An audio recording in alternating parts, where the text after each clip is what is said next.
Hey guys, happy Monday to everybody. I wanted to come back and make a video because, well, it's Monday and I don't know, I'm just trying to liven up my Monday morning, I suppose, with a video for you guys. And plus I've thought about this particular little topic. It's nothing major, but I'm curious because in all of the excitement of getting our dolls, enjoying the things we buy for them, the clothes, the accessories, all the stuff, I think for me, I tend to occasionally forget about really appreciating the artist's paperwork and documents, the COA, the things that come, the documentation that comes with our babies. And this is just how I kind of do things because I like to keep things like organized and keep all of my paperwork together. Like, even though I have Monroe's full box opening presentation, literally every single thing that came originally from Claire and then some in one box kept safely stowed away, the one thing I don't keep with that stuff is her COA and documentation. And same with my one-of-a-kind clay sculpted baby by Linda Webb, which is Amy Webb. Every time I get a doll, I take the documents, the COA, and anything that came with the doll that's documentation, and I keep it in this. This is it's one of those big document storage containers you can buy. So I keep everything in here. I have all of my dogs, my previous dogs and my current, all of their certifications and all of that. I keep everything, even my important documents. This thing is full of stuff. And so my baby's documents also go in here, but every once in a while, just because I find it to be so fun reminiscing, I like to go back and look and pull out all of my COAs and things, just because it's fun. I think because we get lost in all the hubbub of everything else that we have, and we constantly enjoy their babies, including the doll itself. But I like to actually take time to reminisce and go through the documents. Do you guys do that? Do you kind of put them away and you don't really think about them again? For the most part, it's not like I do this very often. However, I do really appreciate, I'm a person who likes documentation. I don't know what it is, but I'm also a person who journals and collects paper items and things like that. So for me, this is a whole additional element that I appreciate in addition to my doll itself and all the fun we have with the dolls. So I have, in this, I have old thank you cards and other old documents that didn't get sent off, that didn't need to go with personal cards and things from buying a doll from a collector or an artist or whatever. But I tend to keep them all in that little packet.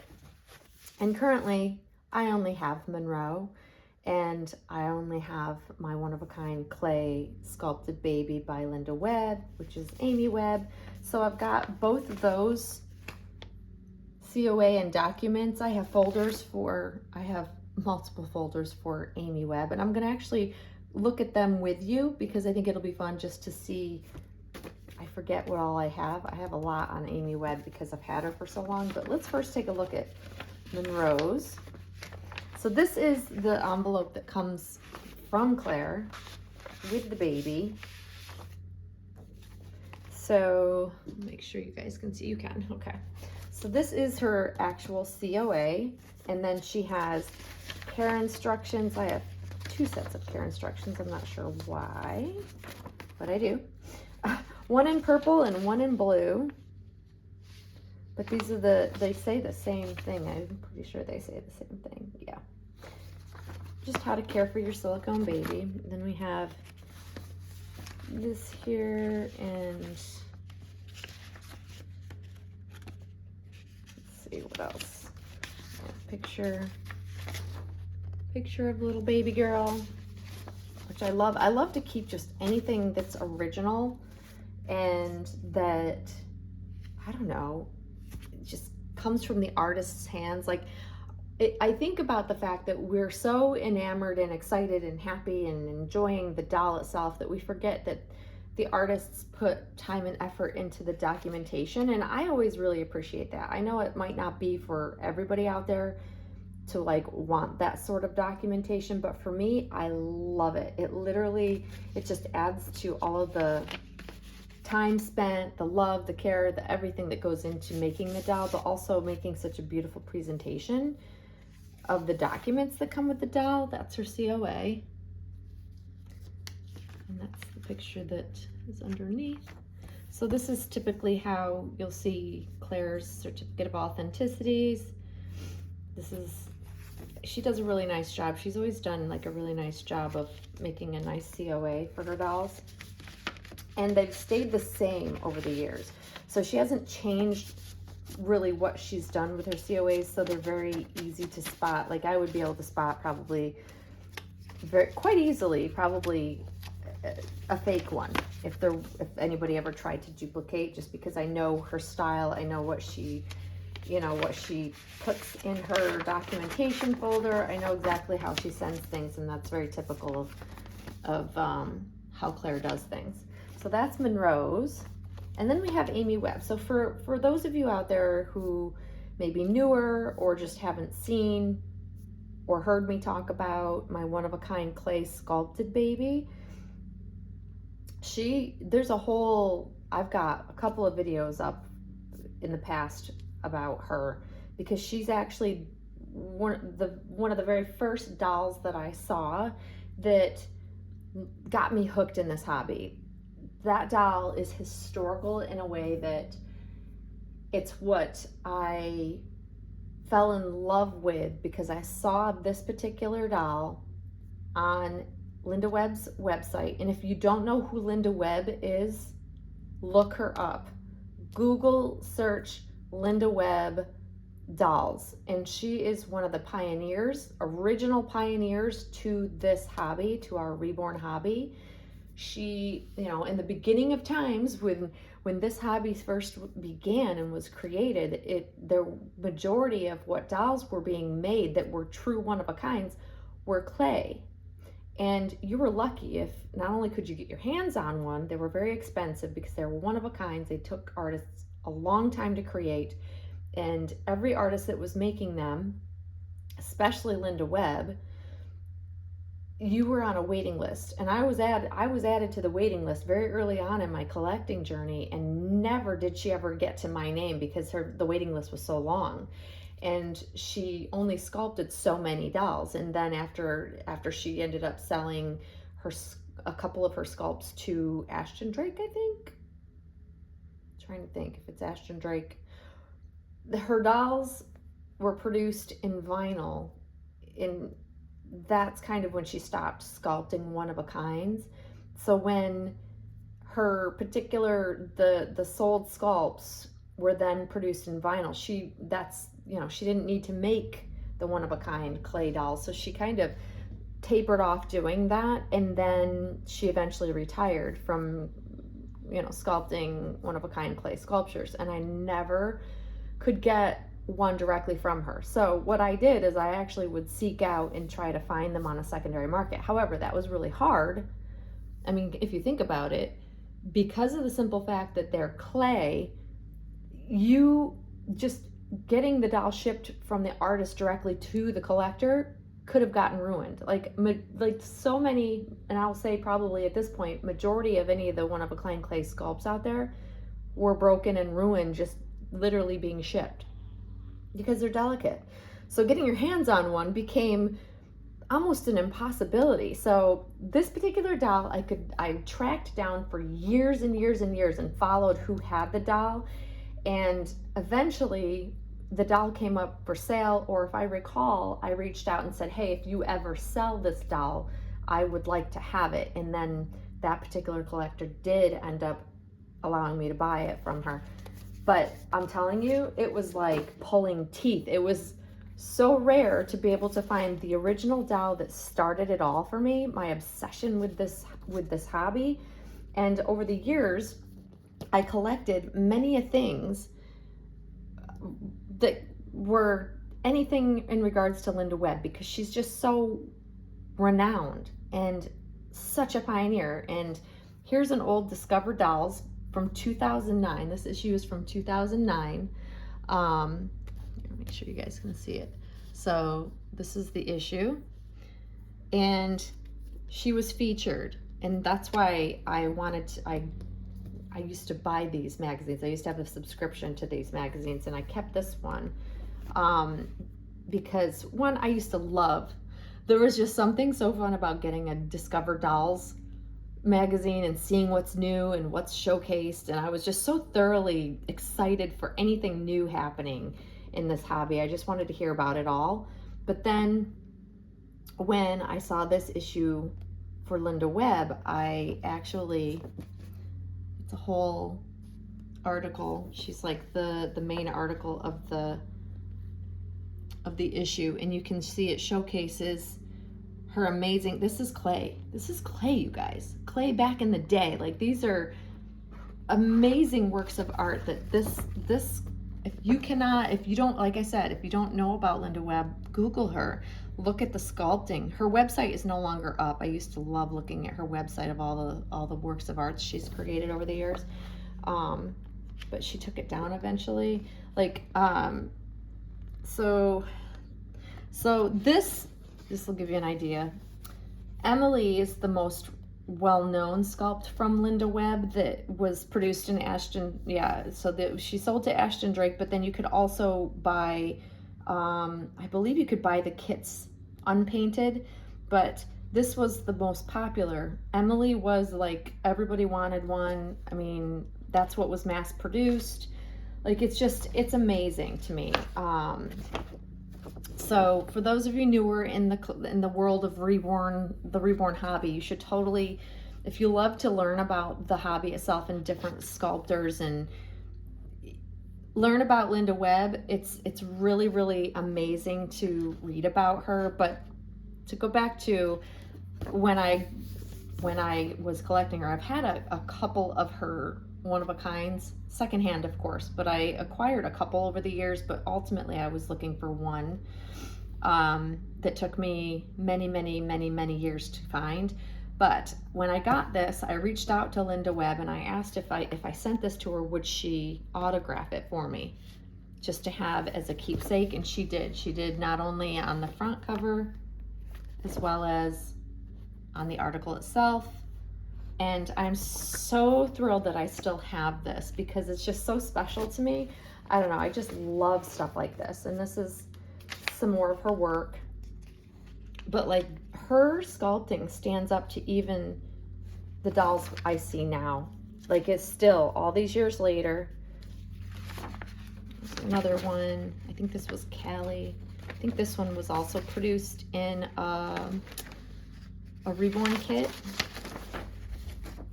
I believe that might be Emily. But she did, oh my gosh, you guys, she just, this artist was something to behold. And this is what made me fall in love with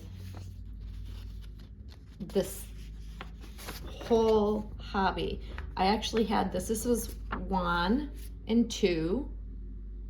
And it was spelled in Spanish, I believe. 1, J-U-A-N, and 2 was T-U. And I had this baby.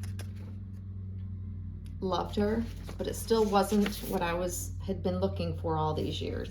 Like, clay. This is in clay. She used to actually go to hospitals and get permission from new moms that have just given birth and sculpt their newborns, which to me is freaking incredible. And here's a great up close. I don't know how she made, I don't know how she creates the nails, but look at the detail of the feet. But the nails look like real nails. Like, it's crazy.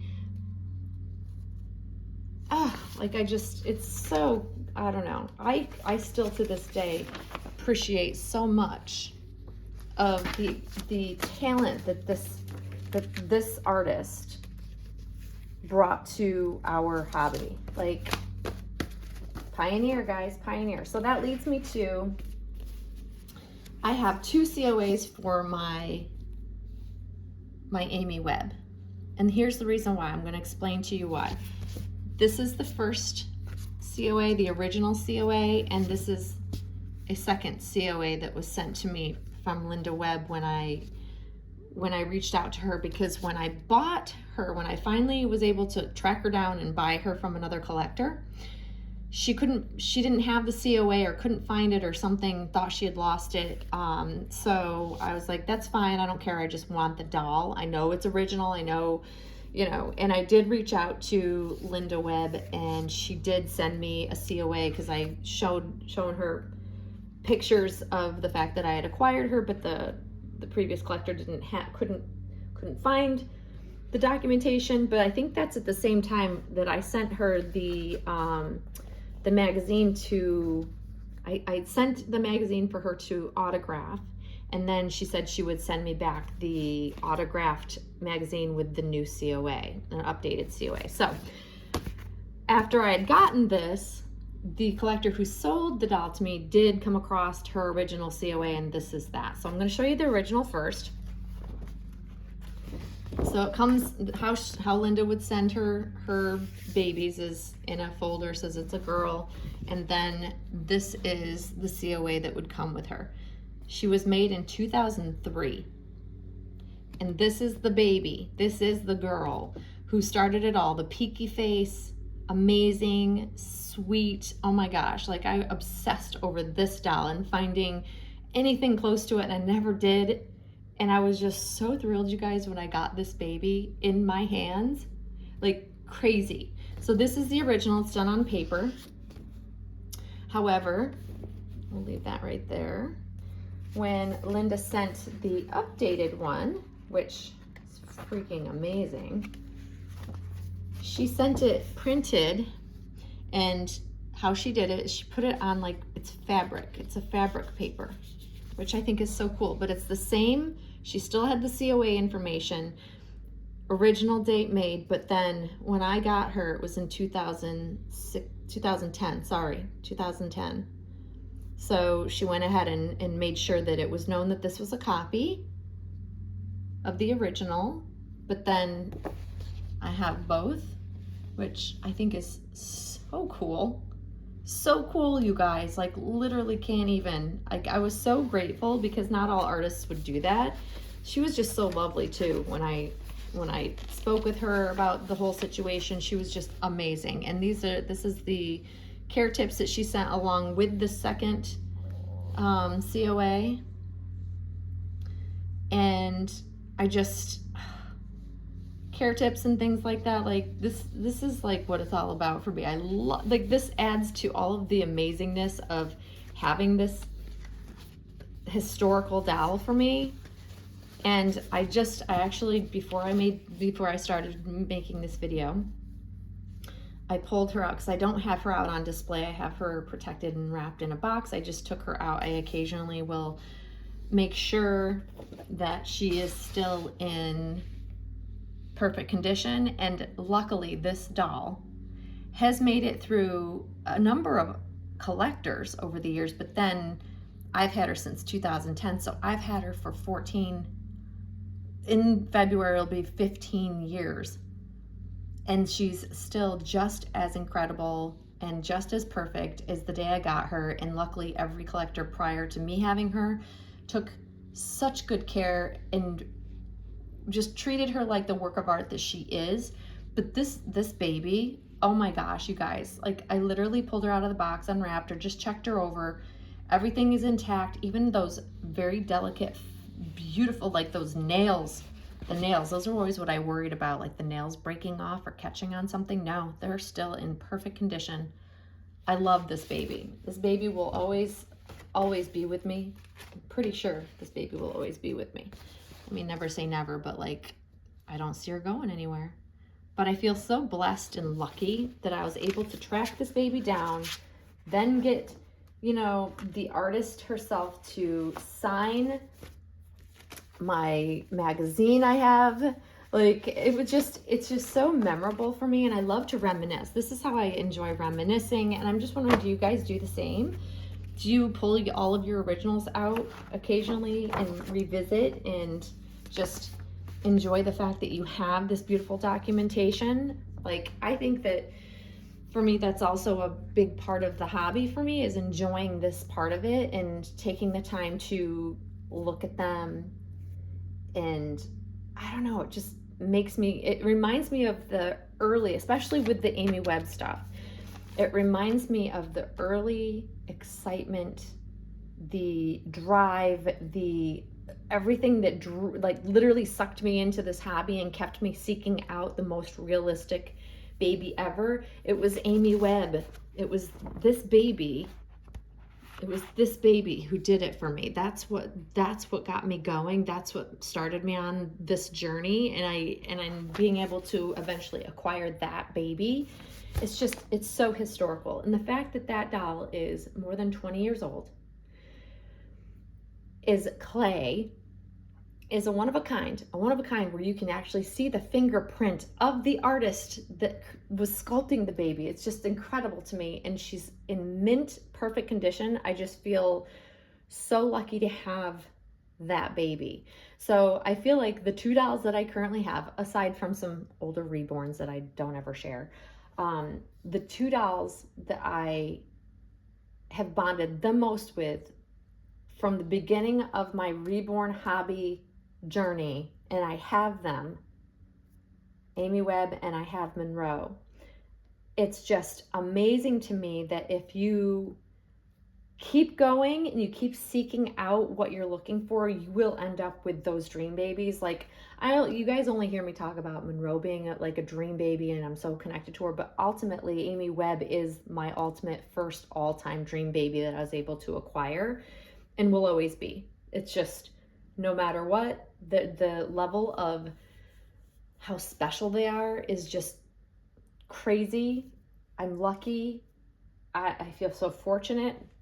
And I hope every collector gets a chance to feel the things that I have felt for these dolls, and the feeling of being able to bring home that one doll that you just wanted so badly, and it could be for a number of years. Like, if you think about it, I saw Amy Webb in 2003, and I didn't bring her home until 2010. It took me roughly 7 years of following who had her, being able to afford her, because that's the other thing, because Linda Webb one-of-a-kind dolls back in the early 2000s were selling for $4,000 to $6,000 at that time. And now think of inflation of where and what things cost now. I can't even imagine trying, like, what it would cost to have a doll like that created in today's financial, where we are financially.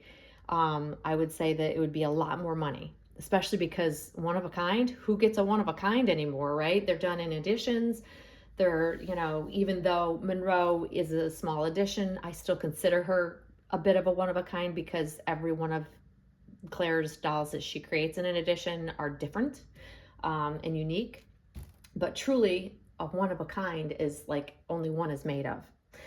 And we just don't see that anymore. So it's pretty incredible. I don't know. I find it to be really, really amazing. And I like to share those types of things. So if you weren't in the hobby back in those days, it helps frame where I come from in the hobby and my thoughts about it and why certain things are so special to me. And I like to bring you back to reminisce with me, if you will. So hopefully you guys enjoyed my journey, reliving my journey through documentation. And if you are one who likes to do that, if you don't, I encourage you to, because it really brings back all the feels. Like, it brings back memories I don't typically think of on a regular basis especially when I look at the Amy Webb stuff. Like, it's just, Oh, the hobby was just so different back then, and I love to relive how it was. Fond memories, all sorts of fond memories. But anyways, guys, I hope you're having a great Monday. I hope you enjoyed my little sharing story here. If you're still with me, I know this is a long video, but as my friends know, I could talk about like the olden days because I have so many fond memories and so many things that just were just so fun to live through, and I don't think about them on a regular basis. So this kind of brings me back to that time that I just loved it so much, and I still love this hobby. It's very different now, but I still love this hobby. It's just I enjoy it in a bit of a different way, and hopefully you guys enjoyed hearing about it. So anyways, guys, drop a comment below. I would love to hear whether or not you reminisce with your documentation, or if you just stow it away. What do you do with yours? I would love to hear. But until next time, guys, I hope you have a great rest of your work day if you're working. And if you're not, I hope you're enjoying yourself, and you'll see me very, very soon. Thanks for watching, guys. Bye-bye.